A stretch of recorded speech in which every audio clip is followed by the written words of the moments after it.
when there is confusion in communication, you just create chaos. Oh, that was a bar. Oh, I like that. Confusion in communication creates chaos. I like that. Right? I like that. And we want to create clarity, not chaos. What do you think? Well, I think Chance the Rapper needs to be listening to this and put that in his next drop. That's just for me.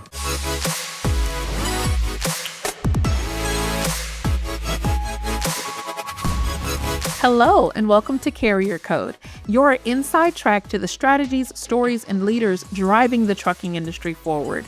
Today's episode is sponsored by Drivers Legal Plan, CDL Ticket Defense for professional drivers, and produced by Bulldog, Trucking's podcast pros. I'm Christy Choice here with my co-host, Rocco Morari. How's it going today, Rocco? Christy, it is going wonderful. I'm so excited to be here, as always. We always have great topics we're talking about, twists and turns that I'm never expecting. So it's always a fun little half hour that we're chatting about. Oh, yes. Oh, yes. And sometimes when we go places, we often notice that there tends to be like a theme. And sometimes it's not in the agenda necessarily, but it's in the conversations that are happening before and after. And one of those themes that I've noticed, even just in the beginning of this year, has been all around culture. Culture. The old four-letter word. We've all been there. You know, I've come from places where you think there's culture, but there really isn't. So I am intrigued on where this is going to go today. So I'm actually really excited about this topic. It's something that's interesting, and I know at Pedigree really push culture and the environment. So this is something I'm really excited to talk about. Yes, yes. And I think from the perspective of carriers, a lot of times there are so many tasks that need to get done, but managing people is something that has to be done. We have to make sure that certain tasks get completed, that somebody approves the PTO, that there's coverage in certain areas, but we're not talking about the other ways that your culture can improve or decline. It is something that has to be managed all on its own. You mean AI can't do that for us? Wait, you can probably get some AI help to help you, but it is so people-centric. No, and that's a great point. You know, and especially in the realm of the AI world now, you know, we need to make sure that when we're talking about culture and what we're doing here, we're not letting the AI bots start taking control and start running the show. We need to be the ones who are setting the tone and setting, you know, the vibe for everything else going forward. So that's something that it's really near and dear to my heart, and I'm really hoping that we can really turn some heads today. Yeah, for sure. Now, today we are going to talk about 3 ways that you can enhance your company culture. We love the trucking industry so much, and we want to see people stay in the industry. We want to see them grow, develop, and thrive. But with a poor company culture, we see that less and less. And so today we want to really just talk about 3 really critical ways that you can improve your company culture. Let's go for it, Rocco. All right, Christy, What's number 1? Number 1 is communication. Oh my goodness. And I mean, that's a really, really big one, because we have to communicate every single day. But when there is confusion in communication, you just create chaos. Oh, that was a bar. Oh, I like that. Confusion in communication creates chaos. I like that. Right? I like that. And we want to create clarity, not chaos. What do you think? Well, I think Chance the Rapper needs to be listening to this and put that in his next drop. That's just for me. But anyway, no, you're 100% right. You know, and some of the biggest issues I come across is via email correspondence or even text messaging when you're trying to communicate, because you can't get that tone correct. And it could be a harmless email or harmless, text, but the receiving end, they may not take it the same way. So you can't have that tone that you can when you're in a phone call or a Teams meeting or face to face. So, those are some of the big issues I see with communication and communication breakdowns. And then you end up getting these long threads that go on for, I don't know, half a day, and then you read half of it, and then it's like, do you remember, now I'm rambling, but that's okay. When we were kids and we used to play telephone? Yeah. that's what this is. It really That's is. what corporate email threads are. It's a damn telephone when we were 5 years old. It absolutely is. And those are the things that drive me nuts when it comes to communication. Yeah. For me, is pick up the phone, say something, let me know. That way I know your tone, you know my tone, and we could just move on. We don't true. need all these long, drawn out threads. It just drives me nuts. Yeah. Well, I mean, if we're really thinking about it, we each have to make a personal decision to become a better communicator, right? So it starts with us as individuals, but then also making sure that the lines of communications are open interdepartmentally. I see a lot of carriers who they are responsible for their area. And so I've had a person tell me, I don't give a heck what they do over in that other team. Like that has nothing to do with me. But I want to challenge that. Your tasks may be different, but you're one team collectively, right? Here to serve and support the drivers and have a shared mission. And so if as individuals you don't practice good communication, you end up putting your message at risk because then it can be misinterpreted. Well, and you're 100% right. You can get, and I'm glad you said that about, communication and yourself and how you're going to do that. You can jump on YouTube and grab a communication course. You could jump on Coursera and grab a communication course. You can get a book.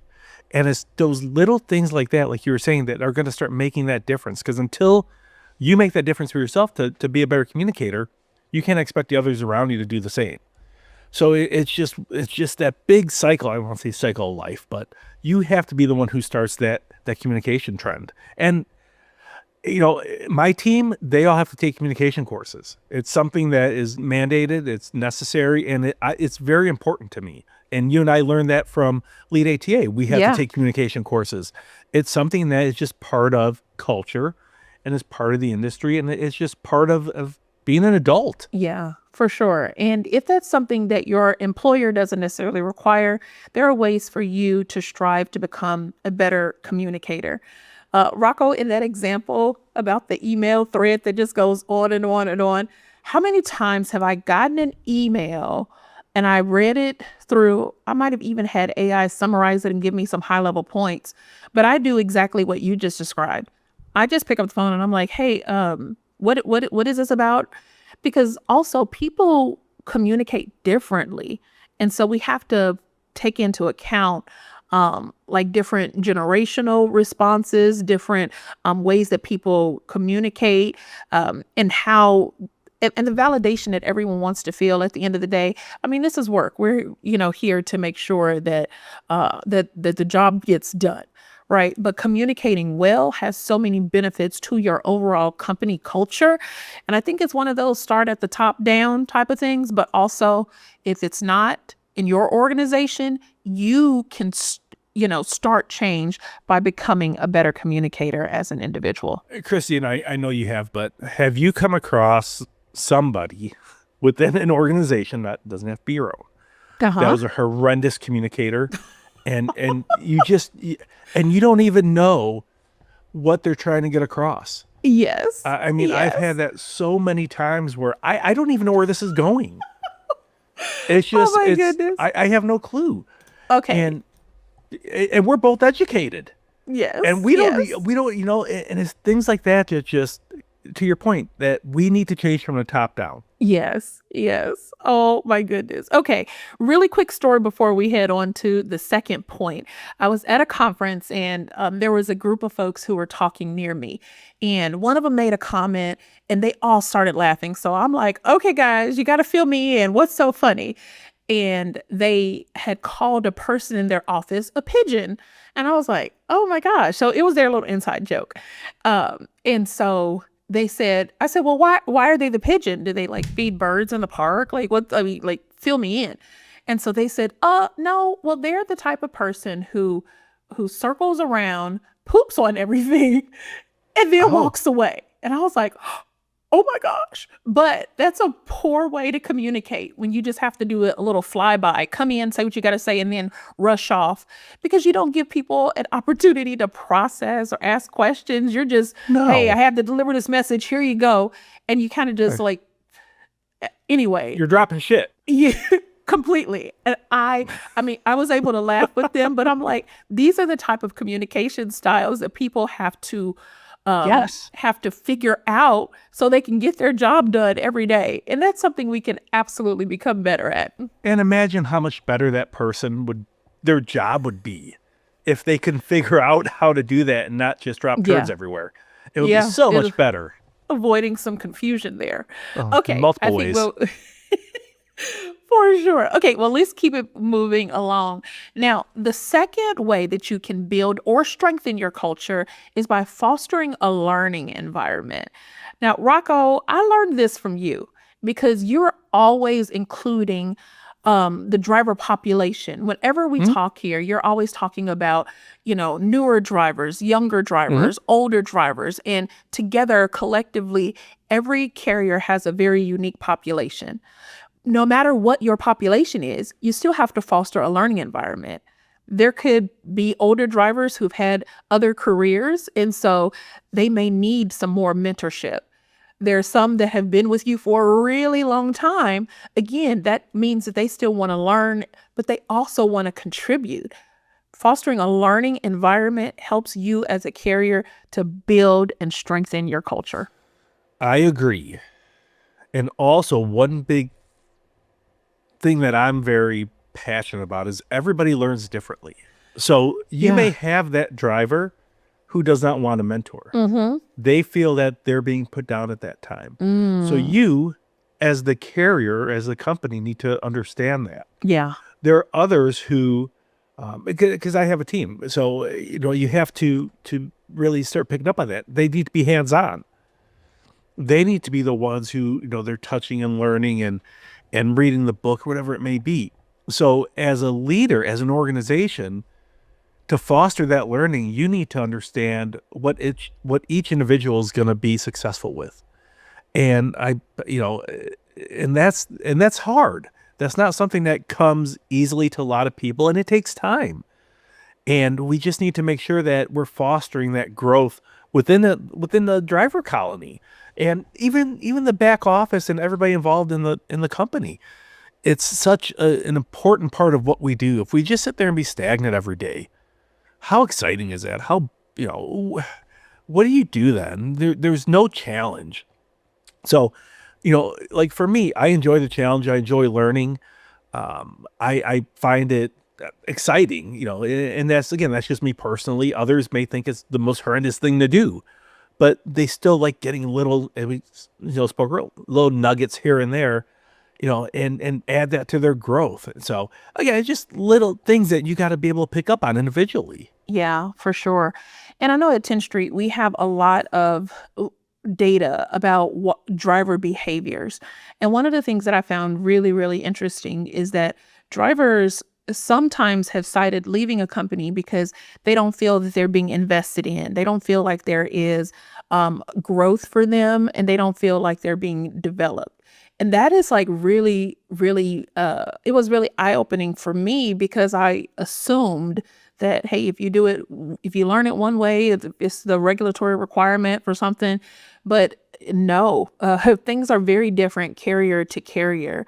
What is important to one carrier is not important to the other. The ways and the methods of training are different. And I find that you have to identify and develop a person on your team who's passionate about learning and training. And maybe that's their job now. You put them over it because that passion can be contagious. Because yes, it's something that has to happen, but also creating a plan for your company, not just based on the individual, but also what do we want to contribute to the industry through our drivers and through what everybody else in the industry knows about us. You have to be willing to learn and grow and develop your people. But the company has to be on board. Yes. And I think that's a big part of this. You can have Yes, it is. the culture, you can develop the program, you can have the person put in place. But if said company doesn't believe in all of those leading up to this, I don't see it being a success. Yeah, absolutely. Because you have to have that buy-in from every stakeholder there for it to be successful. Because you know as well as I do, there is probably more companies than not. And I hate to say this, I really do. And if if I offend anybody, I apologize, that feel that the drivers are just there to move their freight. Yeah. And I hate that I feel that way, but I've been doing this a long time. Now, there's a lot of great companies, but a lot of other companies feel that driver's just there to move freight, and they're not willing to put forth any training or anything to help that driver establish a better skill set. Oh my goodness. Well, Rocco, you're like dipping into like tip number 3, but we're going to make them wait. You gotta We're make 'em gonna be wait. back with the third way to build and strengthen your culture when we come back from a short break. This is Carrier Code. Carrier Code is sponsored by Drivers Legal Plan, CDL ticket defense for professional drivers. Hey, it's Rocco from Carrier Code. Every professional driver knows how important it is to protect your CDL. A single ticket can put your livelihood at risk, and that's where Drivers Legal Plan comes in. With just a phone call, you can get specialized CDL ticket defense for just $2.98 a week. Don't let a ticket jeopardize your trucking career. Contact Drivers Legal Plan today and let them defend you like they have more than 400,000 other cases. When you need CDL ticket defense, there is only one, Drivers Legal Plan. Call 1-800-580-8789 or visit driverslegalplan.com for your free consultation. Again, that's 1-800-580-8789 or driverslegalplan.com. Oh, welcome back, everyone. Christy, we've been teasing back and forth about this number 3. I mean, we have 1 and 2 already, so I know there has to be a third. Enlighten us on what number 3 is. Okay, so today we've been talking about ways to build and strengthen your company culture. All right, carriers, we've already talked about number 1, communication. Number 2, creating a learning environment. And boy, did we talk about it. And number 3, hot take. I think it kind of matches along the theme of what we're talking about. But don't be short-sighted. It's all about giving it time. Right. Now, if you've ever created a policy, put that policy out there for your drivers, and then you check back in a week later and everything is just going so smooth because everybody read it, everyone acknowledged it, and then everybody immediately started doing exactly what you told them to do. Said no one ever, right? That doesn't happen because similar to those policies and procedures, culture has to be managed. And it's going to take time because this is an effort. This is an attempt to enhance behaviors, to correct behaviors. And, you get that muscle memory going and people just they go on autopilot. And so this third tip is all about giving yourself time because statistically, it takes about 24 months for you to see cultural changes that you've put in place. It has to be managed. 24 months. So, Yep. I'm in sales and we don't get long runways. Even in this industry, trust me. Yeah. If I said that to my CEO, he'd look at me like I have 5 heads. Can I have 24 months to close this deal? Yeah, that wouldn't happen. But Yeah. no, but Oh my but no, gosh. you have a great point. And honestly, I didn't even think about that. I didn't even realize that. And I can guarantee that a lot of our listeners probably don't realize that it takes 24 months to really adapt to that change. And you're going to have to take baby steps, and there's going to be setbacks along the way. Chrissy, do you think there will be, or do you think it's just going to be a smooth transition? Oh, please. There are inherent setbacks to any cultural change. Now, I there's a book that I love, and it's called Making Vision Stick by Andy Stanley. And in the book, he talks about managing culture. And so essentially that mission, that vision, that is that joint shared manifesto for you and your team to go after, you have to remind people of it. Because guess what? There's a whole lot of distractions that are coming every single day. People want to do their jobs. They want to do them well, but they also can fall into old behaviors or habits if they're not reminded, right? Repetition helps to get things moving and going, but don't give up after the first 3 months. If training is important to you, make sure that you know it, that your leadership knows it, that you're reiterating it at every opportunity you have, that in every one-on-one, you're encouraging your drivers to complete their training, that even if they do it correctly and on time, that you're, celebrating that accomplishment. It has to be a part of everything you do in order to see lasting change. And we know that sometimes we're, bringing those new drivers in. So again, you really start the process all over again, and you can plop them right into a developing and an evolving culture if done correctly. And I don't want to take up too much time on that because that was the best way to put it. And the only thing I can say is a lot of times in the industry, and probably every industry, we come up with great ideas and great plans. Yeah. And where do they end up? Great ideas and great plans because nobody follows through. Yeah. We have this whole great roadmap that we're going to follow and the yellow brick road and We're all gonna this. do it. We're gonna do it. And we're going to do it. And then we start and then we're like, holy shit, this is a lot of work. Yeah. You know what? Yeah. It's worked. Let's just keep doing what we were doing before. So by what you were just saying and making those changes and understanding that it's going to be a path and this path forward is going to be the correct path, that's what the upper management needs to understand. But more importantly, you have to put the right people in place there. Oh, absolutely. I truly believe that. If you put somebody in place who again, doesn't have the total buy-in, who isn't ready to commit 100%, it's not going to succeed. It will not be a success. And you have to understand that. You put the right people in place, understand there's going to be setbacks, but you follow that path forward, it will be a success. There's no ifs, ands, or buts about it. Yeah. If you follow those steps, you will succeed. Well, just like in the home, right? Let's say you have a mom and you have a dad, you have the children, if you ask one parent for permission to do something and then another parent for permission to do something and they're not on the same page, that can cause some friction in the home. And it's very similar in the workplace, right? Where there's messaging, but it's inconsistent. Okay, I told my driver manager, my terminal manager, and they told me to do this. But then I spoke to someone else and they said that I should do this.